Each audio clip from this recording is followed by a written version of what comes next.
Good morning and happy Sunday, everybody. Lori here with the Goodbye Good Girl Project, and it is Mystic Soul Sunday. Yes, it is.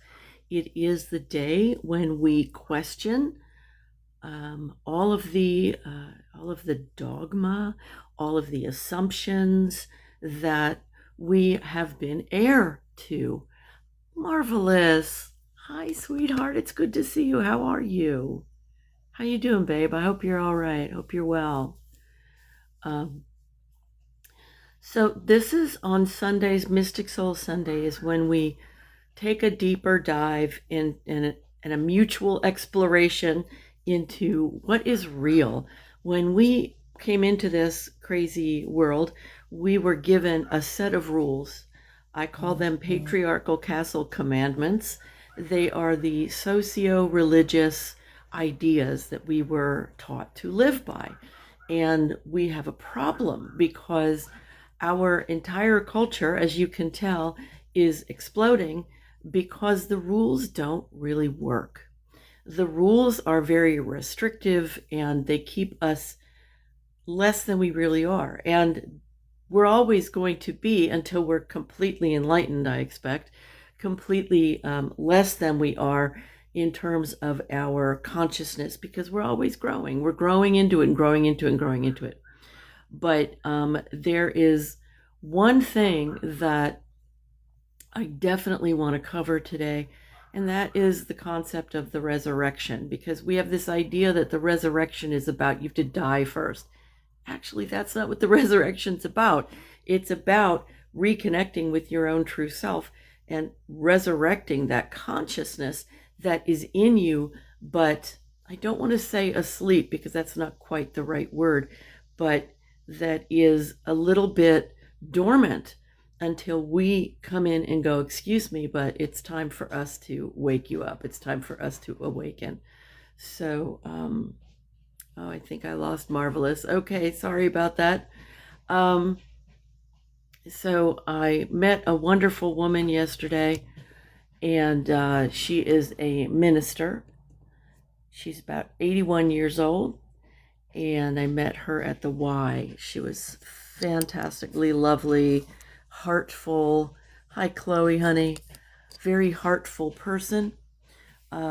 Just felt drawn to her. We started talking. Her belief is that the reason that she said Jesus came to earth was so that we could all have the power to believe in whatever we wanted to. Now, that's a different take on it, isn't it? It's a totally different take. What do you mean? What does that mean? I don't know. I didn't quite get it from her, but she's a very traditional, in certain ways, she's very traditional. And I agreed with her very much that she said everybody should have their own personal relationship with the divine. Of course, she called it with Jesus, because for her, Jesus is the one and the only one. And so when I told her that I'm also a minister, and that I am a non-religious minister, she said, well, then who are you telling your people to pray to? Who are you telling your people to have faith in? And I said whoever they want, basically, but it's themselves. It's themselves. Thank you, Chloe. Thanks, honey. And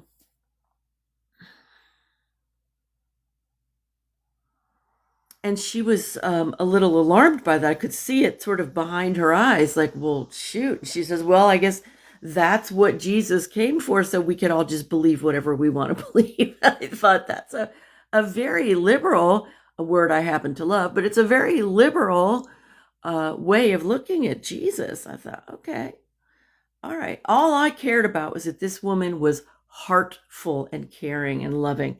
And that's really the whole point, isn't it? It's not about becoming more caring and loving than you are. It's not about that. That is the old way of seeing healing that we've all been led to see. That's the old way of seeing spirituality that we've all been told to see, is that something is wrong with us and we're supposed to make it better. Hi, Terry, my love. Hi, lovey. So good to have you here. As usual, the goodness in here makes me happy. So how on earth is it that we got caught in this bunch of lies? Well, it's called programming. And you all who've been here before, you know me, you know how this works. You know that I'm feeling very well. Thank you. Carla, thank you so much for being here. It's lovely to meet you. I hope you enjoy your time here, and I hope you follow us or stick with us a little while this morning. I'm here 6 times a week. My name's Lori. I'm with the Goodbye Good Girl Project, and Sunday is Mystic Soul Sunday, which was born because I found a man named Bill Donahue on YouTube, and I highly recommend that you go check out Bill. Bill passed away in January of this year, and was an incredibly well-educated, self-educated, self-read, self-investigative guy who took all of the religious things and pulled them apart into different pieces to take a look at where the truth really lies. And that is incredibly... Get out of my water, cat. Cat's drinking my water. No. And that is where we need to go if... Oh, thank you, Beth. Thank you, honey. That is where we need to go if we want to make use of the spirituality that so many of us have embraced as an alternative to religion. Religion has so many shoulds. It has so many chains and so many ways of us judging ourselves, and it's just not what it was all meant to be. It's not what it all really says. And one thing that this lady I met yesterday and I agreed on, she said Jesus didn't like religion. I said Jesus couldn't stand it. He says something in the Bible about not a stone shall remain standing when he was talking to his disciples. Not a stone shall remain standing. Because the whole idea in that was the kingdom of God is within you. You want to find the temple? It's right here. There's your temple, right? Here's your temple. St. Teresa of Avila talked about the castle, the internal castle, not the patriarchal castle that I teach about, which is all of the rules and regulations and the shoulds and the shouldn'ts, and how to be mean to yourself and all that stuff that is not necessary, is not right. Not all that's been installed, but we have a different castle inside.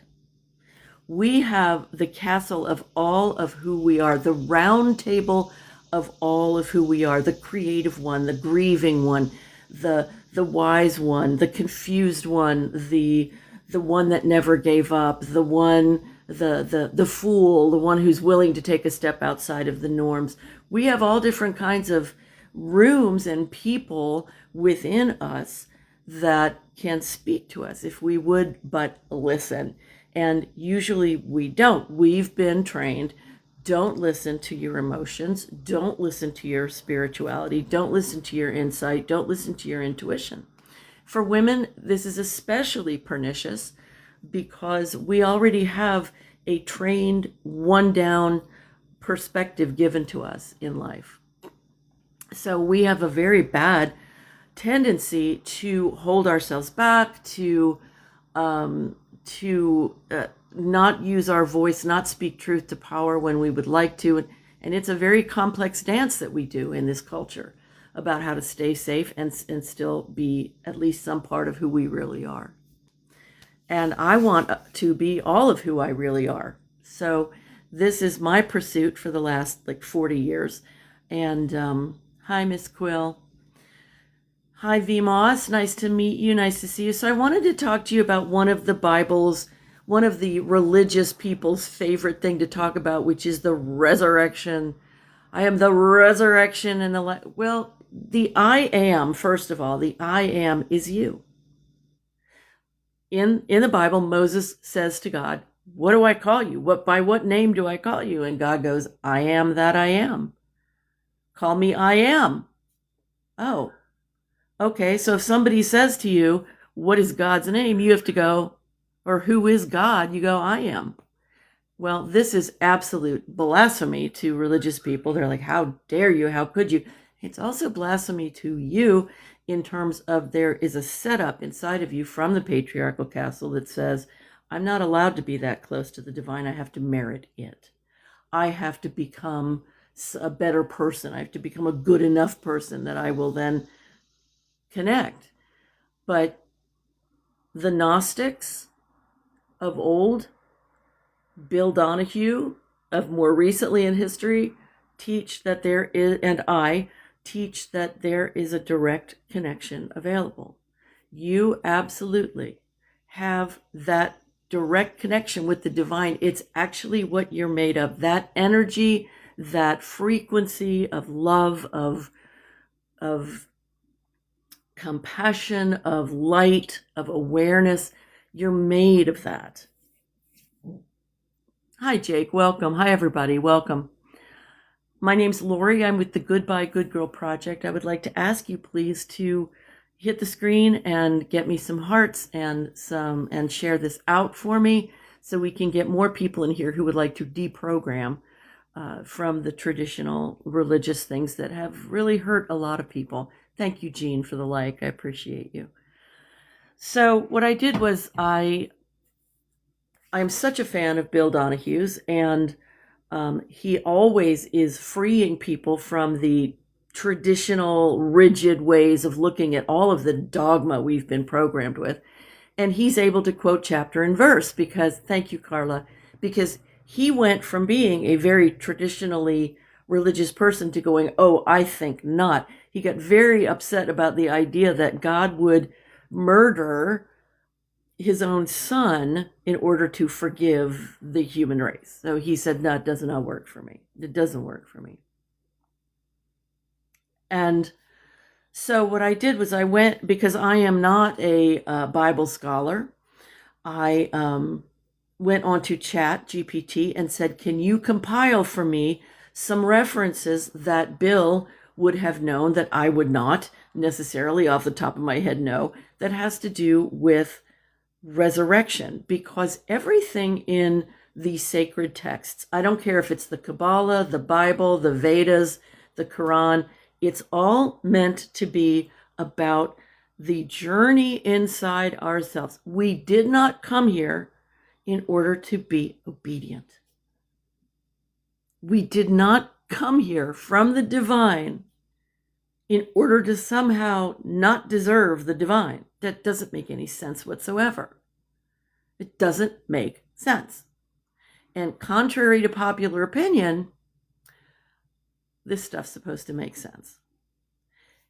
What's interesting is that when it does make sense, you actually get more to the core of the mystery than you did before. You were like, oh, let me just accept all the dogma. Let me just accept it all. It's so potent for you to question, to dig, to explore. So this is what Bill does beautifully.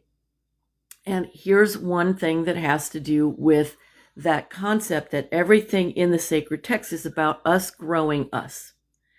The idea of resurrection. Okay. Now in Matthew 8:21, we're going to use the Bible because it's what Bill used a lot. He also used the Vedas. He also used the Bhagavad Gita. He used all kinds of different beautiful, beautiful sacred texts. The sacredness was removed from them. The feminine was removed from them. Sophia removed from them because they didn't want you to have your own control. All right. But in Matthew 8:21, someone says to Jesus, Lord, suffer me first to go and bury my father. Lord, hold on a sec. Hold on. I got to go bury my father. I got to go do my worldly duties before I follow the single I, before I follow me, before I follow the I am. Okay, that's what, first of all, that's what that means. Follow me doesn't mean follow a guy wearing sandals. It means the Jesus consciousness. Hi, Robin. Nice to meet you, hon. It means the Jesus consciousness that is within you, not the judger, not the blamer, not the, hi, Joni, not all the bullshit, frankly. It's not about that. It's about your awakened consciousness. It's about the things you already sort of know, but it's a little scary to live by them. No, it's very scary to live by them. And it can be really scary to admit to other people that you might have a slightly different belief, even though they probably are right there with you. Just because whenever we step outside of the patriarchal castle, we're very frightened because we have put our identity in there. And when we are expanding our identity, it means the people in there are probably going to go, I'm sorry, what's happening now? What's going on? It's okay. You have company. The people in this room are your company. Hi, Sola. Okay. So in Matthew 8:21, hi, Diane. Good morning. Happy Sunday, hon. So, Lord, what does Lord mean? Lord means law, the law of reality, the law of existence, the law of energy, the law of attraction. We live in a world that is about attraction. We're not living, excuse me, in a world where we can say to the illness or to the discomfort, get out, get out, get out, and it'll get out. Not usually, right? Hi, Tammy. Now, that doesn't mean we can't heal ourselves. Yes, we can. Yes, we absolutely can. I'm talking about you can't push against something and get a result. You have to come in and you have to be within your path of least resistance. You have to allow yourself to question. You have to allow truths to come in. If you go trying to muscle truths out of the sky, out of the metaphorical sky, okay, God, you're going to give me enlightenment right now. Damn it, right now. No, it's not going to work.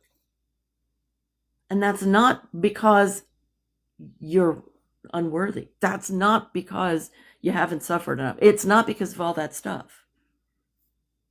It's really not. It's an ideological setting. The idea that you have to somehow merit the benefits of your own divinity. No, what you have to do is you have to practice them. You have to practice feeling what you would like to feel. If I said to you, practice being who you want to be, you would automatically go back into that idea of, well, I have to be a good person. Hi, Cammie. I have to be a good person. I have to stop being such a terrible person. Are you really that terrible person? If you are, and you know it, you're going to benefit even more from practicing feeling what you would like to feel like as the person you would like to be. Welcome, Miss Cammie. I'm Lori with the Goodbye Good Girl Project, and this is Mystic Soul Sunday. Lovely to have you. I'm here 6 days a week, every day but Wednesday. So it's nice to have you. So, hi, Nikki. So it says, Lord, suffer me first. That's old English stuff for please allow me. Suffer me first to go and bury my father. His earthly father, her earthly father. And Jesus answers in verse 22, follow me, follow the I am, follow me, not follow a Jesus figure, but your Jesus consciousness, your Jesus consciousness. You can keep your relationship with Jesus if that's your primary spiritual relationship. In fact, it deepens it. You get to actually be closer to that figure, right? You actually get to be closer to that part of you that is that much love, that much care, that much one-sidedness, that not sided, that much single vision. The third eye, okay? Jesus answers, follow me and let the dead bury their dead. So Jesus is saying, no, don't deal with the worldly stuff. Let the worldly people deal with the worldly stuff. Because let the dead bury their dead. What the heck is that supposed to mean, right? We need to make this stuff make sense. Let the dead bury their dead. I'm sorry, what now? Jesus, you sure you meant that? You sure you know what you're talking about? Yes. Let the dead bury their dead. What's dead? What is Jesus talking about? What is dead? It just means without animation. It means without activation. And that's how most of us live on this planet. It's what we've been taught to do. We've been taught to question in the wrong ways. We've been taught to turn our gaze, our focus towards self-correction instead of towards self-nurturance. Alignment. Yes, exactly. We were born with divinity in us, our energy. Exactly. That's exactly. I'm in complete agreement. And I don't even think it's a spark. But I love the image. And so Joni, thanks for that. Yep, that's exactly what I'm saying. And the more we focus on the light and love feelings that we think we would feel if we were in a different situation, what we don't realize a lot of times is that we're feeling it right now. We are feeling it right now. We are living it right now. We're experiencing it right now. We are in communion with aspects of divinity right now.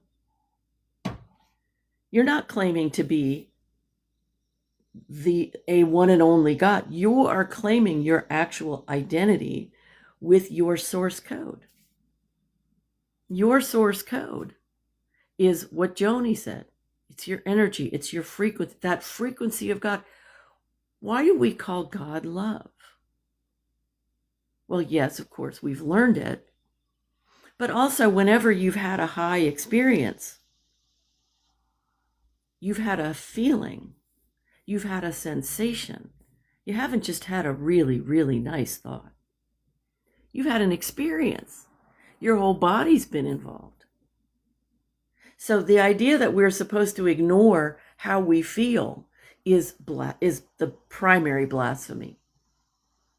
It's the religious blasphemy of blasphemies, because it separates you from the other part of your complete humanness.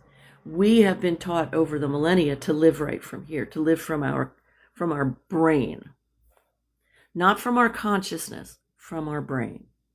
What's the difference? Well, the brain takes down, the brain is like your secretary. It takes down all the things that happen, and it will happily regurgitate them for you every single minute you need it to or want it to. It'll keep just telling you, here's what happened, here's what happened, here's what happened, here's what happened. Then the different aspects of you, which are emotional, experiential, programming in the brain, programming in the nervous system, they will take that information and either use it to support you, strengthen you, or ease you, or use it to torture you.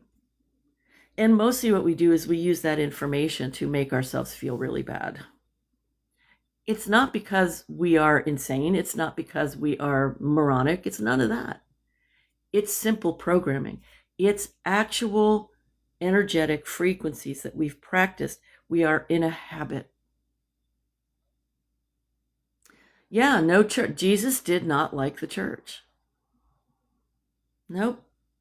No stone shall be left standing. Why? Because your temple is here. Literally your temples. You want to know where the temple is? Right freaking here, baby. There's your temple.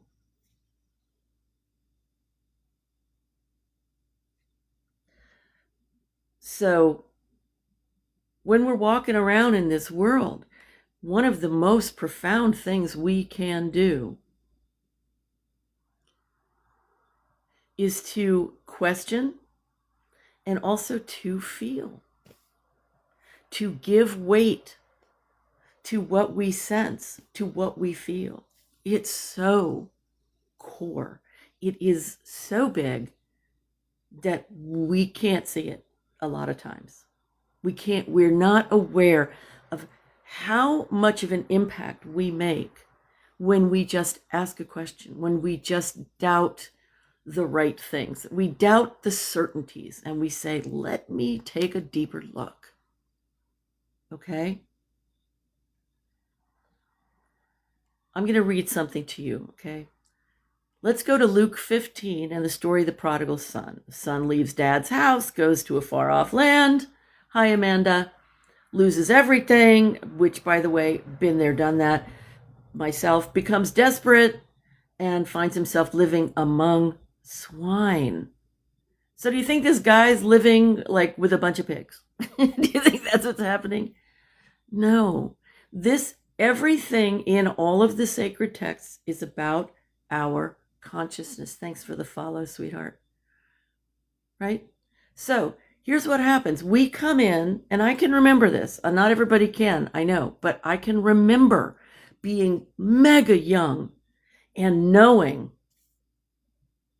I can do, have, and be whatever I want. Like I was living my oneness with that light, with power, but not power over. I was an infant. Come on now. And I knew it. I was a little ball, a little sunshine. I was so happy all the time because I knew nothing could hold me back. I was here to create some stuff and to be some stuff and to do some stuff and to have some stuff. And then, of course, life's, and the people who are here within the patriarchal castle, the socio-religious structure that we're born into. Joni, congratulations, and my heart is happy for you. You might want to go watch Bill Donahue on YouTube because he adored Jesus and hated churches, hated them, hated religion. He didn't hate the people in them. He said there are a lot of lovely people trying to do good works everywhere, but religion itself he could not take. And he has awakened so many people, and he's so much fun. He's from New Jersey, so he has a bit of that accent going on, and he was a sweet, lovely man. You might like him. Oh, you love him? Okay, cool. Religion is control. That is correct. That is correct. Hold on, I'm approving some comments that TT decided to.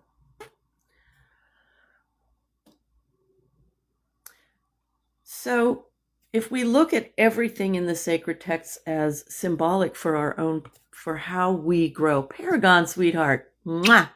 Hi, honey. Then things start to change.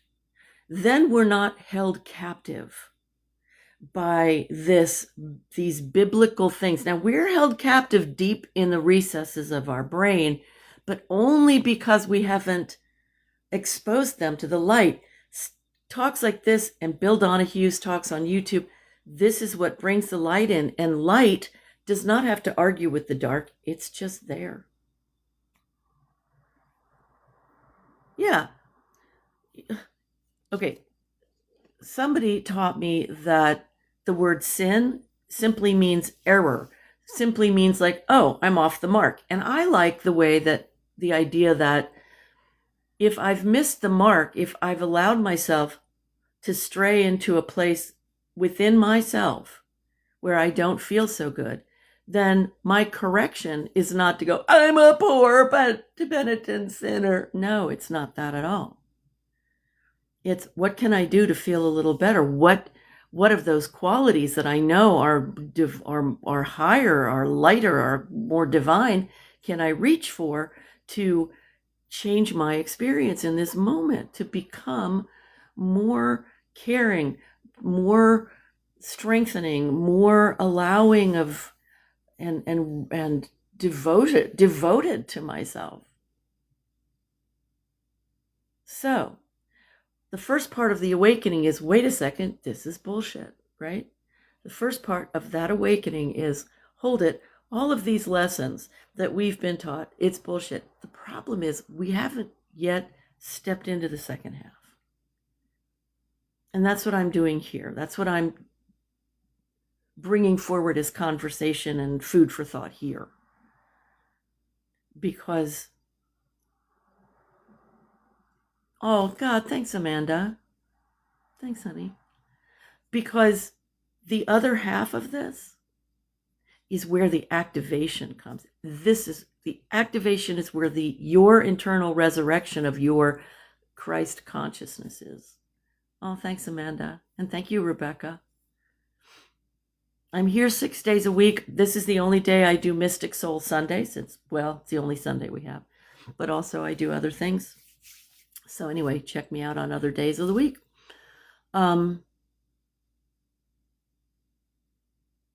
So I don't think that the idea of accomplishments is helpful, Bernie, to answer your question.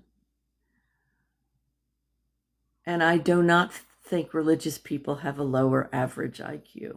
But I do think we all need to learn to ask questions, and we all need to come primarily from the place of what it is that I'm believing in. Is it helping me? Is it strengthening me? Is it lifting me? Bernie, when you're going to be rude and obnoxious, you're kicked out, babe. You're kicked out. Okay. We don't need that kind of stuff in here. All right. So here we have the one part of it where we go, all of that dogma, all of that stuff about you're a sinner and you have original sin and you need to be worthy of God. Oh my God. We look at that and we finally go, no, I don't think so. But then we have to take knowledge and we have to activate it. What do we need to activate? What do we need to resurrect within ourselves? Well, if we come from divinity, if we come from a place of light, we are made of that energy, we are made of that truth, then that is what we are resurrecting our connection with. It's not literally expired within you. It's what animates your being. It's what keeps you breathing. It's alive. It's just not activated to it's not awake yet. It's doing by rote what it needs to do, pumping your heart, making your eyelids go up and down, doing all the things it does, helping you breathe, that kind of stuff. Now, going back to Luke and the story of the prodigal son, his father says, "This, my son, was dead and is alive again. He was lost and is found." How can he say that? Because death, he's not talking about physical death. He's talking about when you are not listening to yourself, when you are not letting yourself be aware of how you feel and what is your experience, when you're not giving it weight, when you're not paying attention to yourself, when you're not having a relationship with yourself and responding to who you are. You're in a kind of deadness. Okay?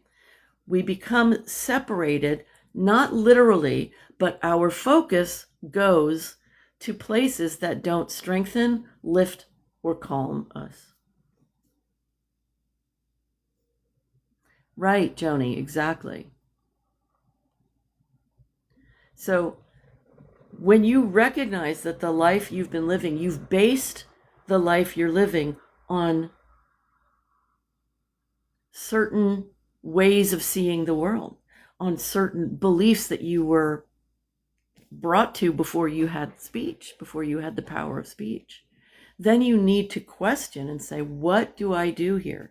How do I get free of the internalized patriarchal castle and come into my own resurrection, my own freedom?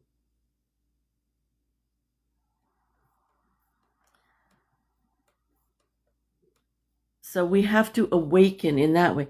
You know, lately we hear people are woke.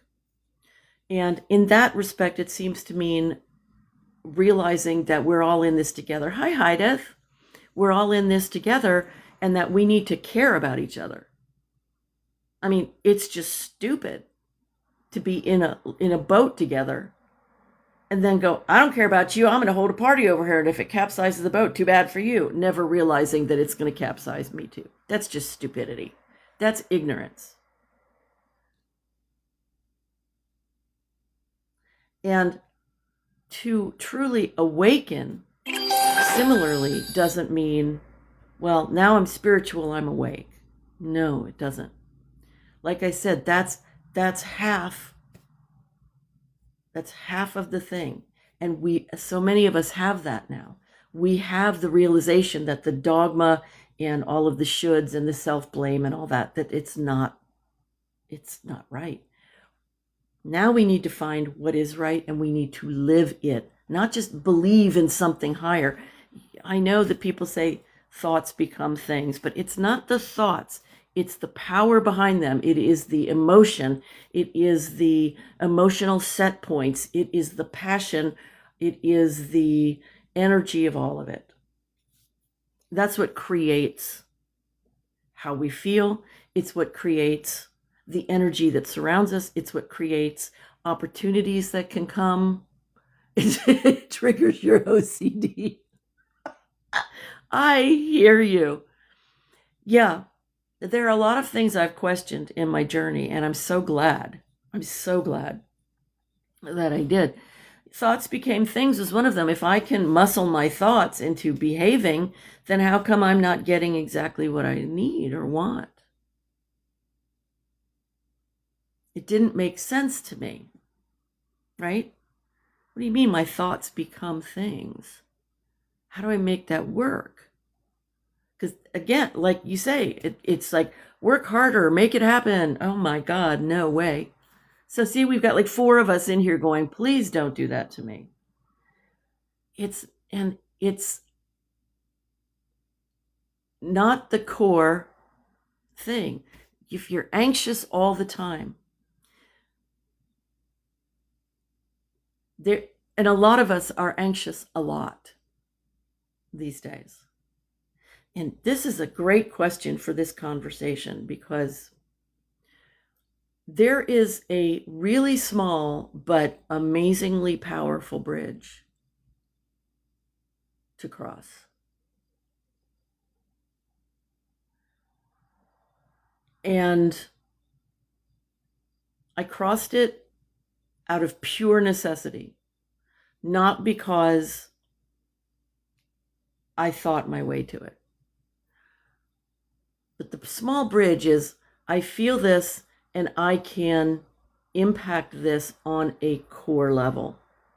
I can actually have impact on what is happening in myself, in my feelings, in my emotions, in my brain. I can actually have a major impact on this by taking tiny, tiny steps. And that for me, that idea was like no-go for most of my life. No, I have depression, therefore give me the medication and the therapy, and then that's all I've got.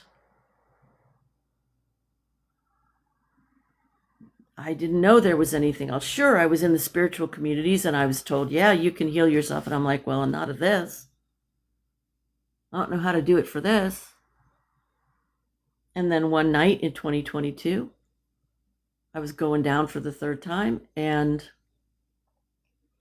I used a combination of my own journaling technique, my awareness of my emotion as energy and emotion, and taking a slightly better feeling thought, as Abraham says. And I created what I called the 1% solution. I didn't call it that night. I was trying to survive. Let's be real. But after 10 minutes of applying this, 10 minutes, I had shifted out of being in danger for my life to be in a serious mess, but not in danger for my life. Do you see how small that is and how transformational that is? That is going from, there's nothing I can do about this, because this is where we are when we are focused intensely on a feeling, on a thought, and we don't understand that we are capable of interrupting it, and that interruption can possibly have an impact. that is big. You have to give it a shot. You have to dare to give it a shot, dare to interrupt, and be very focused right here, right on you. Not only is this your temple, but this whole gizmo called you is your temple. This is your temple. You have an inner round table of people, of aspects to you. They don't need rescuing, they need relationship. You don't need to fix them, push them out, get rid of. No, they need relationship. They need your attention and your response. Joni, I love it. They need your response. This is a truth that I've been stumbling into.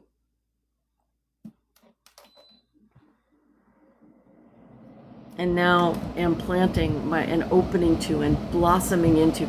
There is no knowledge that you get and then you're done working. That's not why we came here. We came here to be completely resurrected. We came here to have our consciousness be awake, alive, and play, and create, and recreate, and that's why we came here. I know we have a lot of ideas about, well, I came here to learn about laziness, or I came here to learn about poverty consciousness, or I came here to learn about... Maybe, but that's such a small part of what you came here to do and be. It's definitely such a small part of who you are. You have the baked-in ability to have, be, and do anything you want. It requires focus. It requires the art of allowing, not the art of going out wrestling to the ground and, that's not it. That's the toxic version of masculinity we've all been raised in. Go out, wrestle it to the ground, and get rid of it. We've seen that. We see healing through that lens. We see spirituality through that lens. Oh my God, yes, we do. So we go, oh, well, that's my ego. Okay, now you've just made up a new devil. Sure, there's ego, but what the heck is it? Oh, it's me thinking I'm all that. No, that's not ego. Your ego is the bodysuit that you wear. It is the bodysuit and its desire to survive. That's your ego. I love that, Joni. Many avatar bodies. I love it. I love that.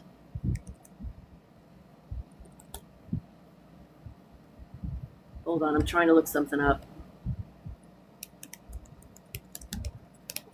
I think I already looked this up. Yeah, I did. Okay. Oh my God. Hydeth, I'll bet you're just like me, that all it takes for you to shake things up is to show up. Just to be in the room, and then people go, what the heck? What's going on? What's happening? Not obviously, but something changes when you walk in the room.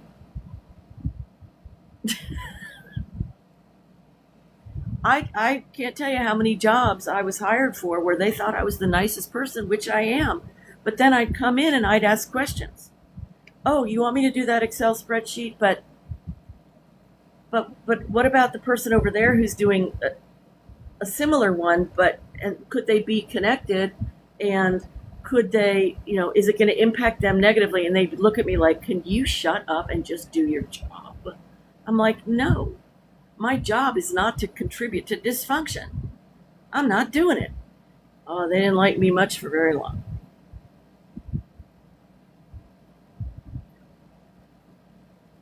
So once you start to restore yourself, once you come to resurrect yourself, and resurrection means to restore. Restore. It's just like Lord of the Rings, right? The return of the king. The return of the king and the queen happens right there. Right there. And we are not machines. So there's not a switch to turn on and go, okay, good, I'm done. Now I can go back and do everything the way I was doing it. Not the way it works. That's why we get scared. That's why the ego, the body, which is conditioning, gets scared. So what happens? We go, well, shut up. I want you to do it this way. And shut up. And you're like being mean to yourself. You think that's going to help you come any closer to your divinity? No, it's not. It's going to make you clam up, put on the armor, and shut down.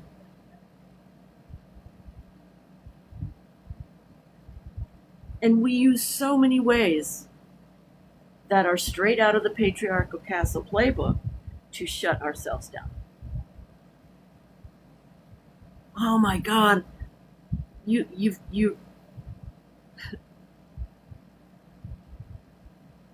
exactly, Joni. Sometimes what you're most afraid of doing is the very thing that will set you free. Okay. Easier said than done. So if I say, well, I want to be kinder to myself, and then an opportunity comes up where I'm like, oh, I did that thing. What an idiot. And then I go, wait, I wanted to be kinder to myself. How do I do that? Wait a minute. How do I actually do that? How do I be kinder to myself when I'm sitting here feeling like ashamed or angry at myself? How do I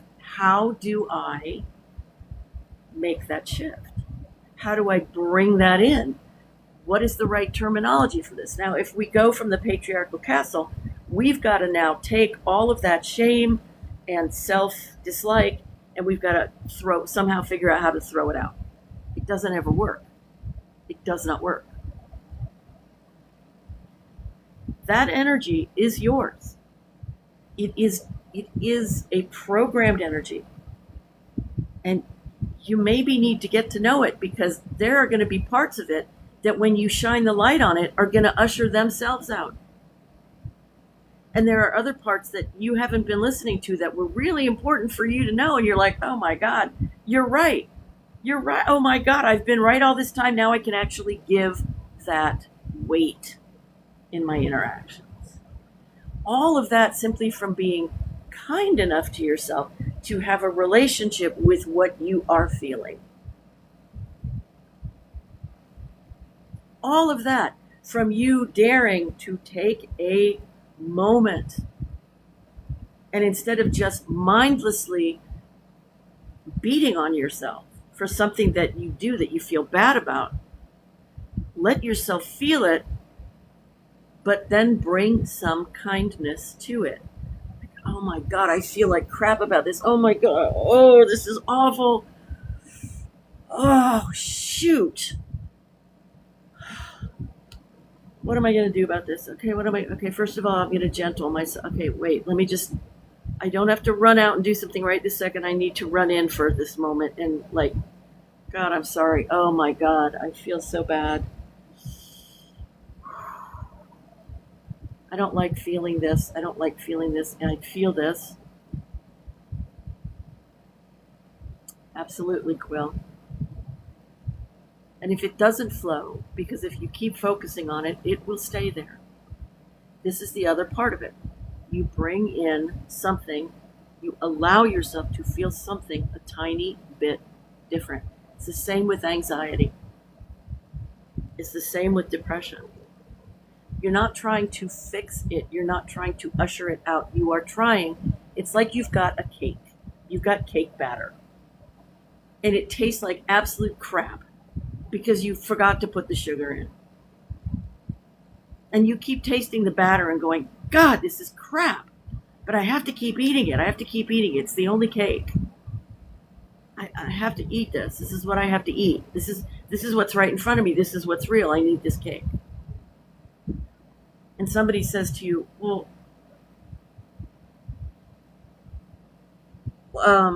what's wrong with the cake? And you're like, well, it just tastes terrible. And they go, well, why don't you put in some sugar? And you go, but this is the way it is. This is the way the cake is. The cake batter is. And somebody says again, why don't you put in some sugar? Because this is the way it is. That's arguing for our limitations. It's a pattern. So interrupting that pattern little by little by little by little by going, what else is here? What else is here that feels slightly different? Just slightly different from that. Not worse, but different. So, God, I'm anxious. Let me look around. Is there something here? Am I scared by where I'm sitting in this very moment? And you look around and answer the damn question, because if the answer is yes, get out.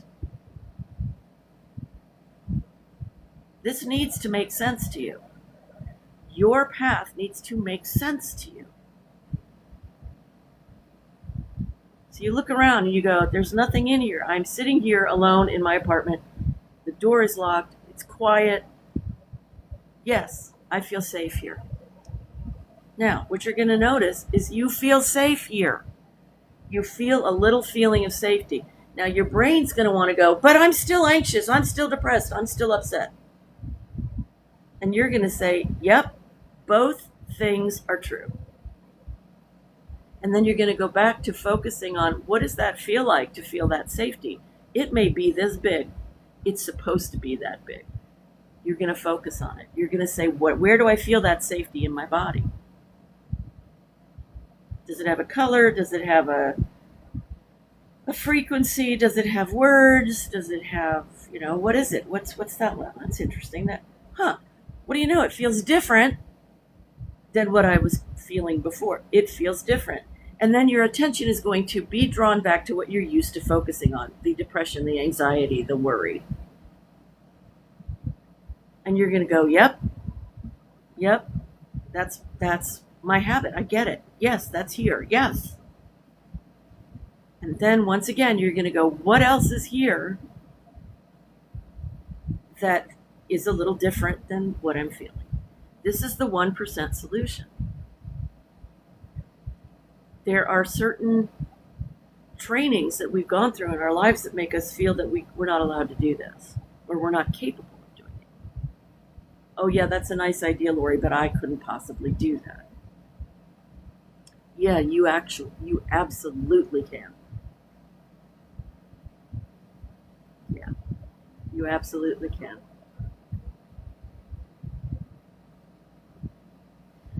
Now, the other thing about the word resurrection, well, actually, I have the pills and I almost got off of them. And I'm definitely not numb. But yeah, if we think the pill is going to fix everything, no. No. Okay. So what was I going to tell you? Oh, I know what I was going to tell you. Yeah, Quill, thank you. Yes, let your friends know. Talk about the stuff that you are daring to know. And it is daring to know it. Oh, Amanda, I'm happy for you. Yay. Yay. Yeah, that's great. Um,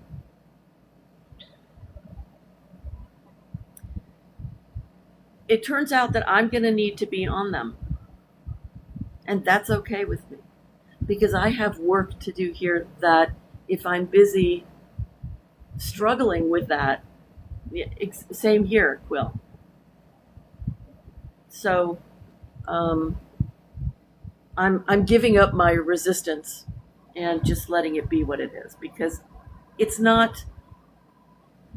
I've spent enough attention on resisting it, and now I need that energy for the work I'm doing. So it's good either way, right? I got off of them. I wanted to. I managed to do it. That's great. I'm using them because I need them to be stable, to do the work, and to be the person I want to be in the world. Equally great. So there's a word, a Greek word, that resurrection seems to come from. The Greek word for resurrection was used in the New Testament, and apparently the word is anastasis. Sounds like prognosis. Anyway, anastasis. It comes from the word ana, which means up or again, and stasis from the word histemi, which means standing or to stand. So standing up again. And let me tell you, this hits hard for me because I can remember, Quill, no lie, because I remember being in my late 20s and I fell into my first major depressive episode. And I ended up lying on my living room floor for like 3 days. I had no will to get up. I was praying my butt off. I was like, please, Amma, because Amma is my person. Amma, please help me, please help me, please help me. And when nobody showed up to help me, I remember when I said, oh God, nobody's coming. Nice talking to you, Amanda. Thanks for being here, sweetie. Hope you can come next Sunday. And I remember when I rolled to the side and I put my hands on the wood floor and I pushed up into a seated position, and my body doing that felt like I was pushing up 100,000 pounds.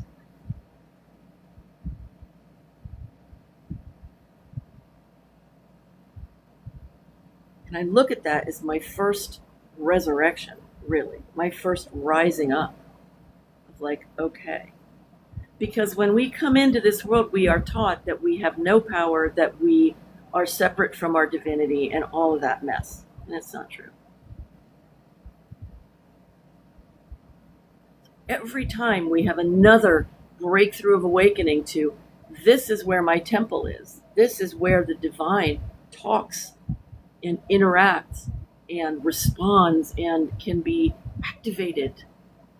This is where I can allow it. This is where, when I meditate, this is where the divine is. I'm not meditating so that something can come from another planet. I'm opening to what is already here.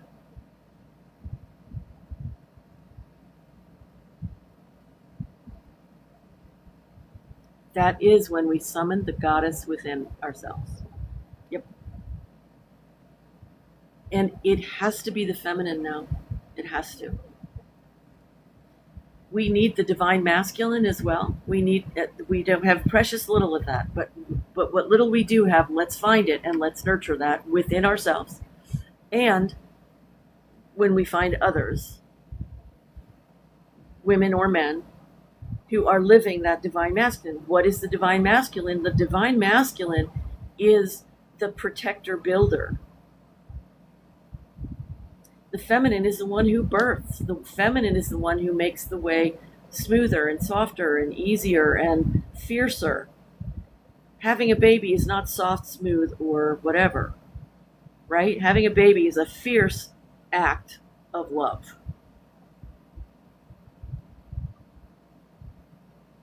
But it also has the divine masculine within it, doesn't it? So the feminine first, let's birth, and then we can do something. Divine feminine is to receive and create. Quill, that's beautiful. Yeah. So this is our job now in this world, is to give ourselves the feminine, the goddess, the spiritual kindness, allowing, and we got to practice it in small ways because we don't understand it. We haven't really practiced it. Have you ever really allowed yourself to observe, to feel, and to decline to completely join with the voices inside you that go, you should really be mean to yourself? Joni, absolutely, the feminine and masculine have been totally out of it. There's been mostly the masculine only, and the feminine has been relegated to Hallmark romances and having babies and terrible Trumpstein stuff, right? Brittany, hi babe.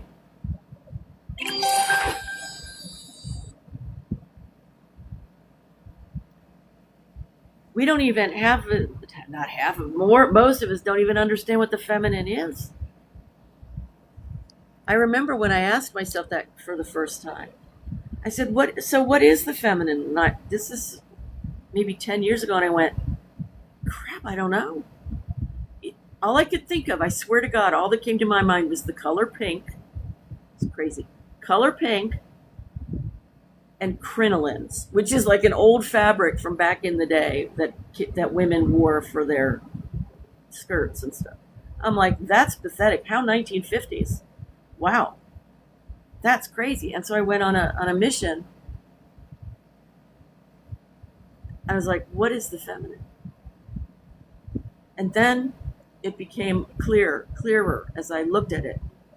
It's the art of allowing. It's the path of least resistance. When you let in the flow, you are birthing the part of you that needs to go first. We cannot go from action first. You have to go from the feminine first. You have to go from inspiration. You have to have inspired action. If you just go from action, which is all we've seen for millennia, you get the mess we're in right now. It's exactly what you get every single time. You go from inspired action, the in-breath, inspire, in-breath,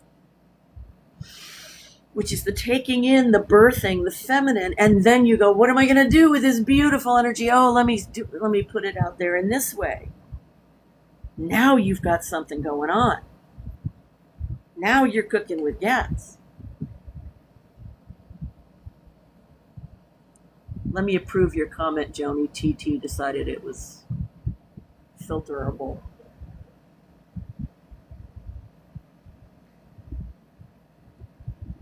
I honestly feel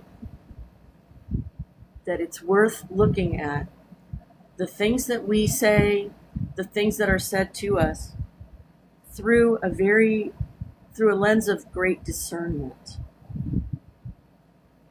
Does this thing that I am thinking, does this thing that I am feeling, does this phrase that somebody is saying to me, or the phrase I'm hearing myself think, does it strengthen me? Does it lift me? Does it soothe me? If it doesn't do one of those three things, chances are really good that it's the toxic masculine masquerading. It's the patriarchal castle masquerading as a nice thought, or an appropriate thought, or just a pattern that you know to use. And it's very personal. What one word means to one person, it may mean something totally different to another. Because when I say meaning, I'm not just talking dictionary meaning. I'm talking, how does it impact you emotionally? Sensorily, how does it make you feel? A little while ago, we said there's 4 of us in here who kind of go into OCD when we hear thoughts become things. Why? There's no harm, no foul with those words, right? They're just words. Every word you speak has an emotional impact. Every sound you make has an emotional impact. They've done studies that show when you're in physical pain and you swear, you literally reduce the physical pain. God, this stupid pain, blah. You actually reduce the pain in your body. Words have a meaning, an emotional impact that you have determined.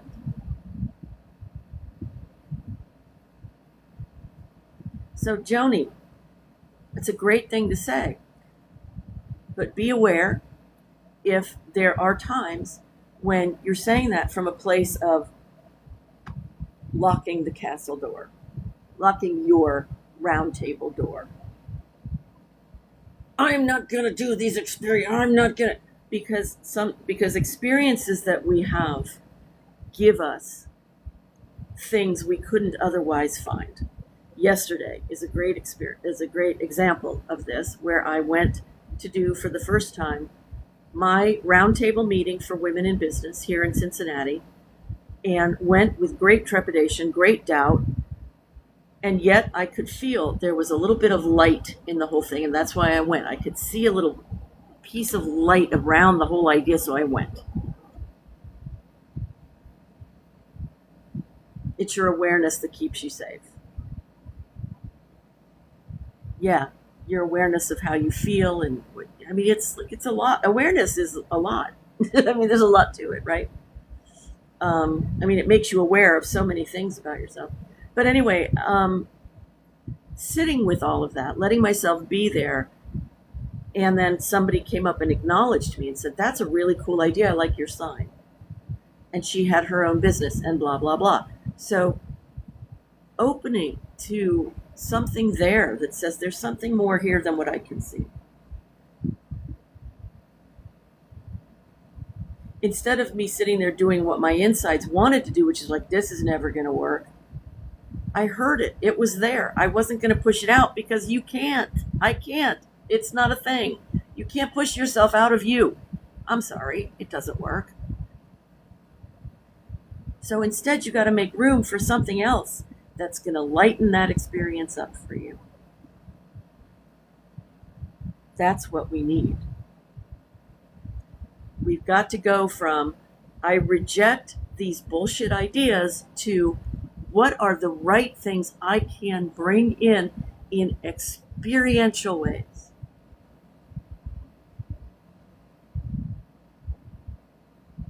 You may know this stuff with your head, but I challenge you to tell me that you have absolutely never any resistance to nurturing yourself.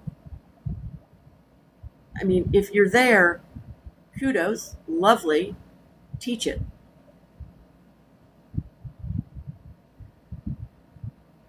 For the rest of us, practice it.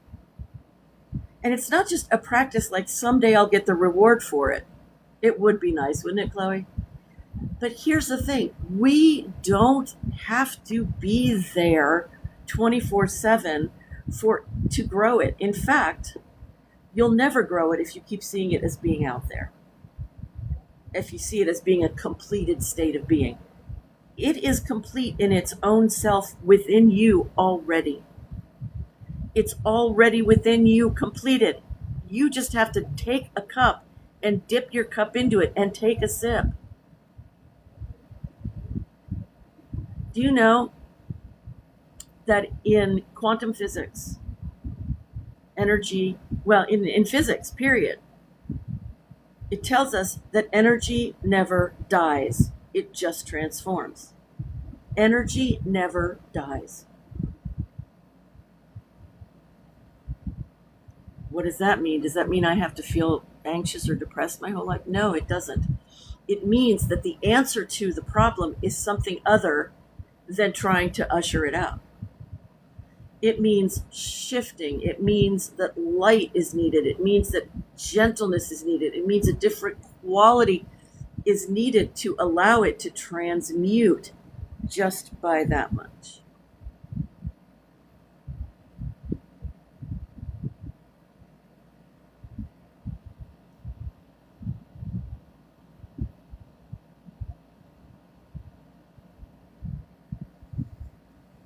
So when we say all of the spiritual things that we've learned, like, for instance, what Joni said, death is an illusion, that's very nice. But if you were lying on your deathbed in this moment, you would not be so sanguine about it. You'd be like, ah! Maybe. You know what I mean? To me, it is extremely important that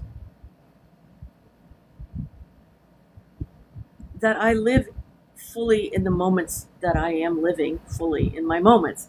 Like I've spent many, many years being terrified of the end of life.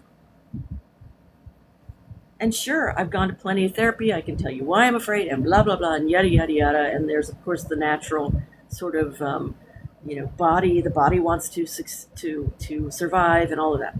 Yeah, I get it. I get it. But that's all mental.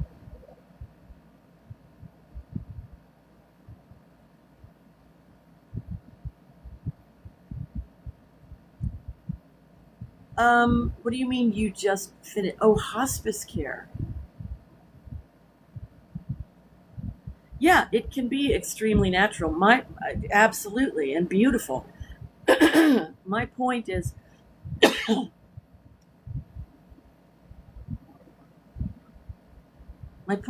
do we want to rest in what we know, or do we want to resurrect ourselves? Do we want to reactivate, stand up within our own selves and say, if I am one with all that is, then let me find my limitless abilities. Let me practice feeling them. It really is in your sensory. It really is in your emotions. It really is in your body. We have been limited to things like orgasms or hurting other people with weapons. Those are like society approved ways to feel. I'm sorry, that is, tip of the frickin' iceberg, babe.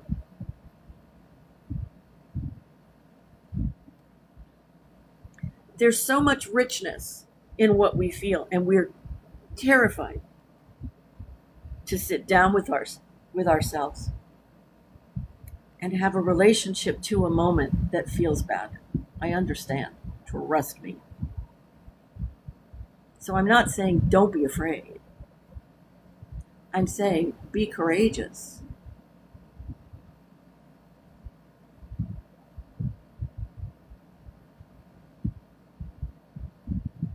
Be courageous. Thanks, Terry. I get it. I didn't see them. I didn't see whoever that was. I would have taken them into a different place. So sorry, I didn't see it.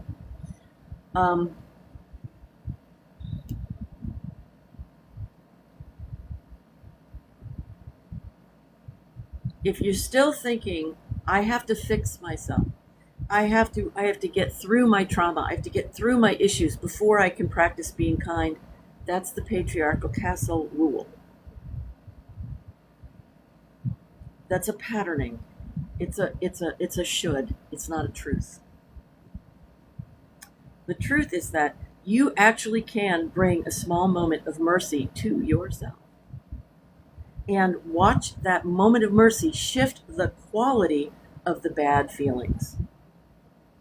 And that is actual transformation. That is not just like, oh, well, that's just a small moment, it doesn't matter. No, that's a building block. That's an energetic building block. This is true.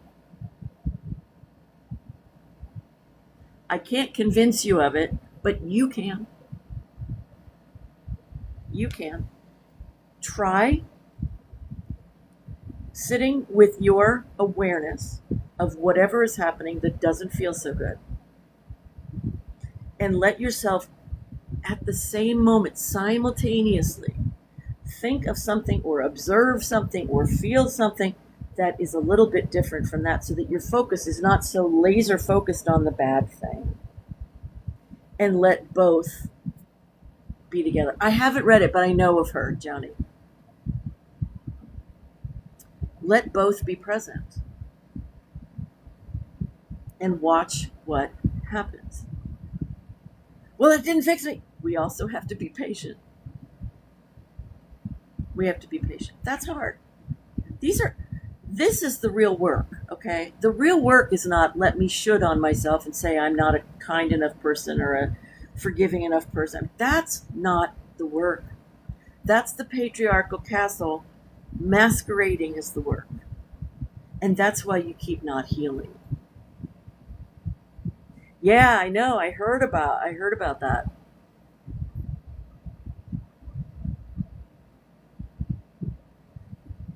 what can we die to within ourselves as a part of this spiritual story that we keep talking about? Well, die to the part of you that believes what the patriarchal tower tells you. Oh, you're supposed to suffer and it's your fault that you're not healed. You are healed. You have access to your healed self every single moment of your life. But you have to open the door and you have to dare to practice it, to feel it, to let yourself be so desiring of a different quality of life that you will try it.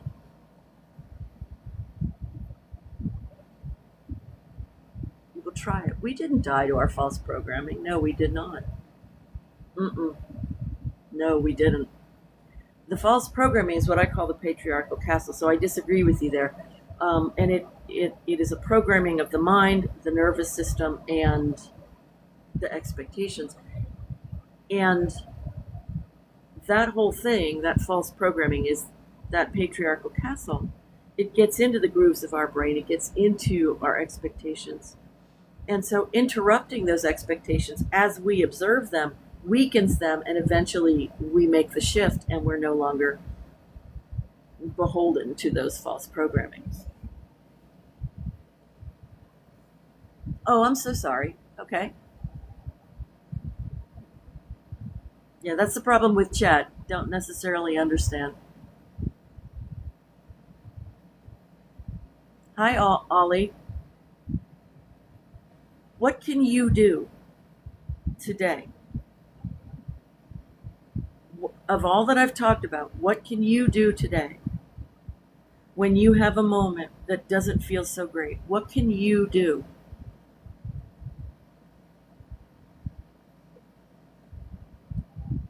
Did everyone eat something this morning? What, like mushrooms or what? Why? Am I missing something? Is there something in the chat that I am totally missing? Tell me, because I'm not seeing it.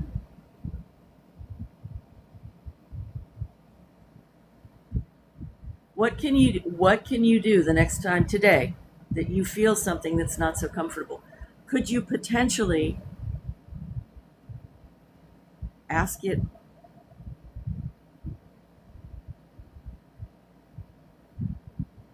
Oh,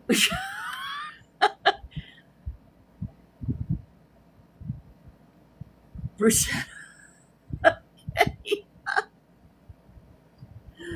Oh my God. Nurture ourselves. Okay, well, what does it mean? Define our terms. What do you mean, nurture yourself? What does it mean? Because I can still eat breakfast and then go, I hate myself, right? I can do that. What does it mean?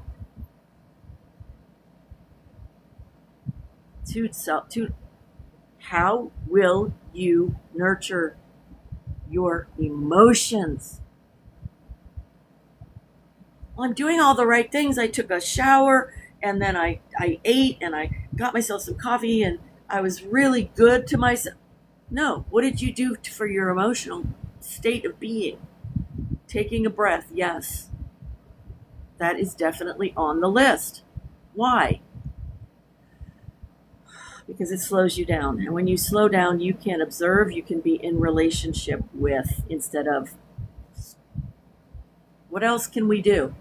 Let's hear it. What else can we do to nurture ourselves? One thing I do is I say, because I know it, not because it's a good thing to say, but because I know that there are nothing but possibilities in each moment. And so I remind myself of this.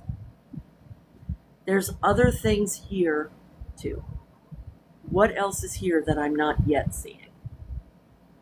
That opens a feeling, a sense within me that I'm leaving room for a different energy to come in and have its place. And the lighter energies always overcome the dark. Sighs, absolutely. Yawning. It's really good. Yawning is really good. Do you see how small these things are? Humming is brilliant. Humming is so good because it resonates your whole body. You can feel it in your mask. You can feel it here. Yep. Hum, sing, cry. Yep. Dance. Dance.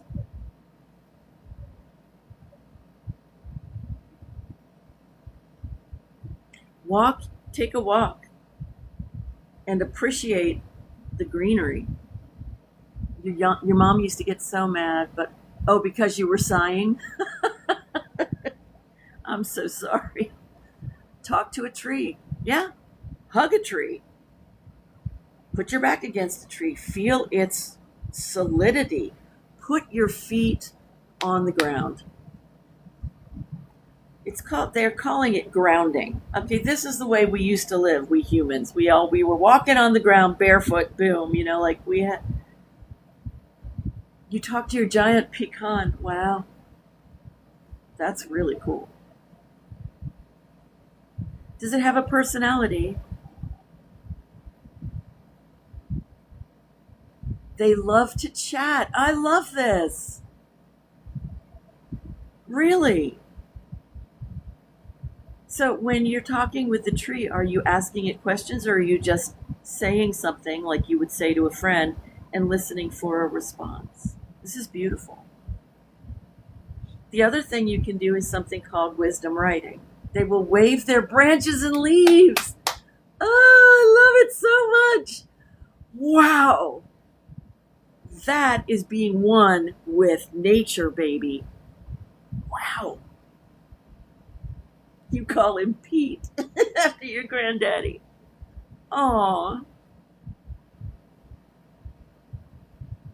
The tree is energy and frequency and oxygen. You bet your ass. Absolutely.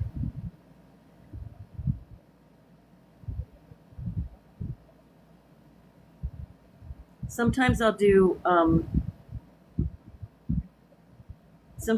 wisdom writing as a way of communicating with myself.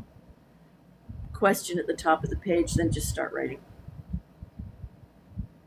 The white trees are the elder trees. Oh. That's why the tree has such deep roots. Beautiful. Energy, frequency, oxygen. Okay. Gotcha. This is beautiful. Is there other plant life that communicates with you guys? Because anything that we can suggest to each other about how we nurture, how we literally can do it, literally help ourselves to approach ourselves with mercy and love and kindness and strengthening instead of beating ourselves up, is really important.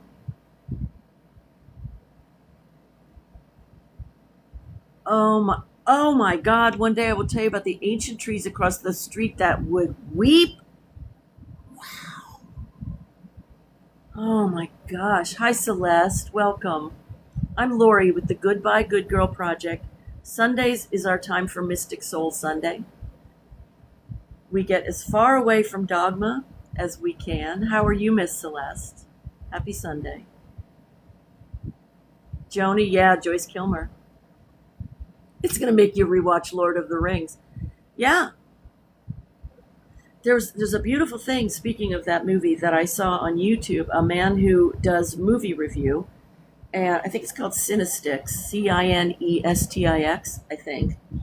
And he was talking about how he cries at these different parts of Lord of the Rings and the ends. That have to do with, hold on a second, let's see here.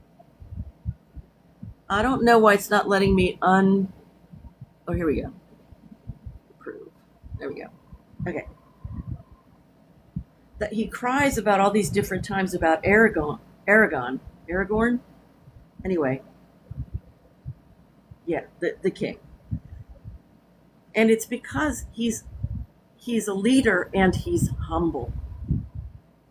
He's so humble. Like at the end, he's crowned and then goes to Frodo and the rest of them and goes, "My friends, you bow to no one," and then bows to them. This is what the great beings do. They bow to us. They bow to the fact that we are what they have discovered they are. We're that. And that's why we are so connected with nature. Nature is unrestrained energy. It does its thing. Good luck trying to stop it. Now, it can be impacted by us. You can talk nicely to your plants and they'll grow even more. Or you can talk meanly to them and they won't grow so much. But you leave it alone, boom! And that's really us. If you would leave well enough alone, the natural uprising within ourselves is our God self, our consciousness.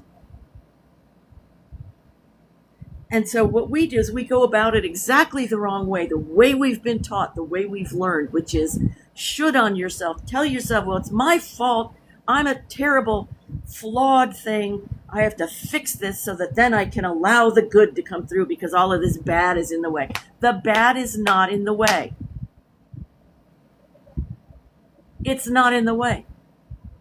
That's a wrong idea. Nothing can stop the divine. Not one damn thing. Except you're focusing on anywhere but it. You can start to practice, start to lift the 1 pound weights of going, I think I will dare to let myself experience my limitlessness, my oneness with the divine qualities I love and yearn for so much. I'm going to allow myself to practice kindness, mercy for myself. Holy crap, what? Wait, no, aren't I supposed to get rid of my trauma first? No, the trauma, you are responding to it. You had a traumatic event, and one of the traumatic events was you were born into a culture that said you are a piece of crap. That's the traumatic event. The trauma is you continuing to go, oh, thank you, Omash. I'm here 6 days a week. I'm not always doing exactly this kind of thing, but I'm here 6 days a week. Where you've been created of all of the divine qualities. You've been created of all of them. And we're not talking once upon a time, you were created of that, but now, my God, oh, I love that. Kindness, that's very, very good. Yes. But now, oh well, now I'm only human. You are not only human. You so are not only human. You've had the experiences. You've had them. You've had the high experiences. You've had the feeling of being in the zone and feeling like, God bless you too, brother. God bless you too. I'm assuming it's brother. Morning, Sarah. Blessings to you too, hon. So we keep waiting for permission, don't we? Somebody comes into our life, somebody that we can be in love with, and they love us, and then we can feel good. We see the reflection. Oh my God, I feel so good. This is great. And then what happens when you settle into everyday life? You're like, where's the love? It was always within you. And we don't have it as a regular experience, so we have to create that regular experience. And it doesn't mean that tomorrow or today you're going to flip on the light switch and boom, I am magically in love with everything about me. It means that we do have the ability to start to perform that practice of that feeling and that practice of those qualities of mercy, and not keep beating ourselves up, not keep letting that be the only tactic we take towards ourselves, because there's nothing intrinsically wrong with you. There are things that are patterns that you follow that you want to correct. I get it. But as far as the who you are, the I am that you are, In the Bible, when the Jesus consciousness figure talks about no one comes to the Father but through me, he didn't mean through him as a person. He was referring to the I am.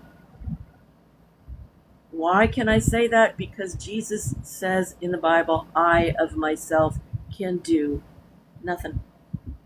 Don't ask me for anything. I can't do anything. The Father, and I'm going to say the Mother, within me.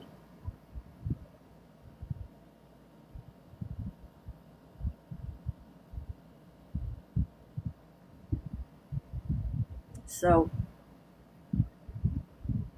maybe understand two things at least from this: that you can interrupt the patterns, and that you are the living, breathing light.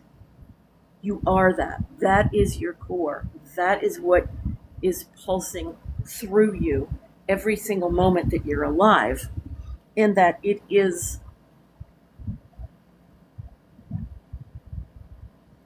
I want to say, ridiculous to think that somehow you're supposed to be ashamed of yourself.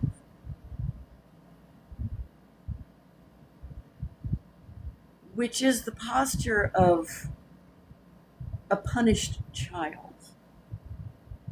And that's who we've been throughout our lives, is punished children. The socio-religious patriarchal castle programming is bad, bad, bad, bad, bad, bad.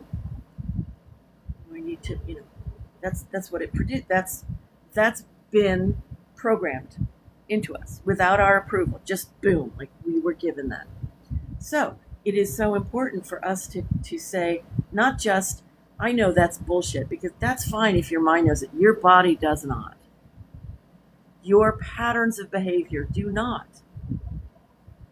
And that's where the work is. I hurt somebody's feelings. I feel terrible about this. Now, if all you're going to do with that information is you're going to go home and beat the crap out of yourself, you're not doing the work. If you go home and you go, I feel like beating the crap out of myself, and you go, I know, what else is here that will be a part of this experience that will help me grow, strengthen, relieve myself, gentle myself as well, so I can see all the different elements of this and grow from it, do the things I want to do, like apologize or be more skillful next time or whatever. But also, you're never going to get there to any of that if all you do is this. Joni, 100%. Words have emotional meaning. They have emotional meaning. You having a pillow fight with me, Paragon? Thank you. Yeah, that's why I created the phrase emotional linguistics. I studied sociolinguistics in graduate school. But words are not enough. It's the emotional import, the emotional carrying that the words do. If you can meet somebody where they are emotionally by speaking their language, speaking their emotional language, it doesn't mean giving up your own.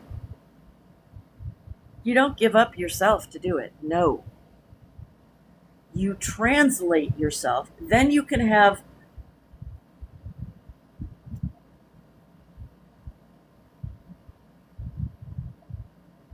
Oh, you mean since I started doing this? Thank you. Thank you, sweetheart. That means a lot. Oh, you're from Kenya, sorry. Well, thank you so much for joining us. I'm sure it's a beautiful country. And I hope it's good culture for you as well, almost like good support community. Here in America, community is something we are going to have to relearn.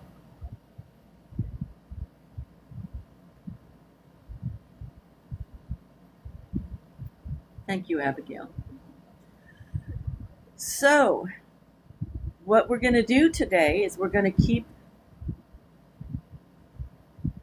in mind and in heart how good it feels to feel softer. How good it feels, how much energy is released to do good stuff for ourselves, in our lives, for others, when we come from a place of softness. We come from a place of discernment. And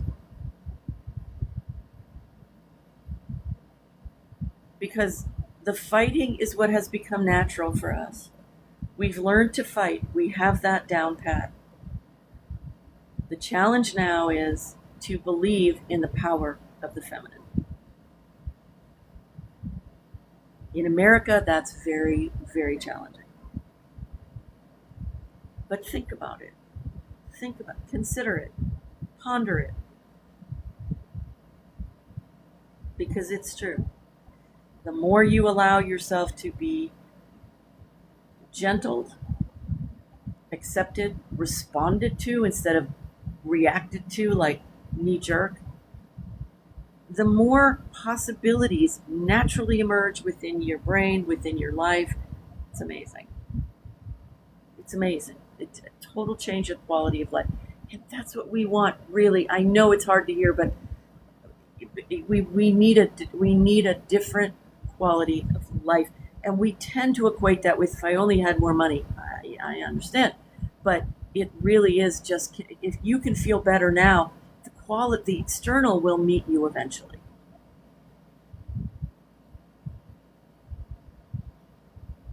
I think of Lady Liberty. They tried hard to hide her broken chains, but we still see the symbolism.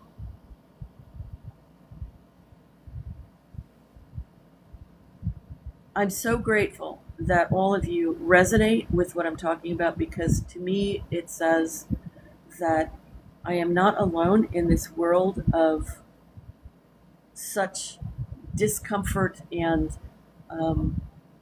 roughness, and that, I mean, we are the ones who are birthing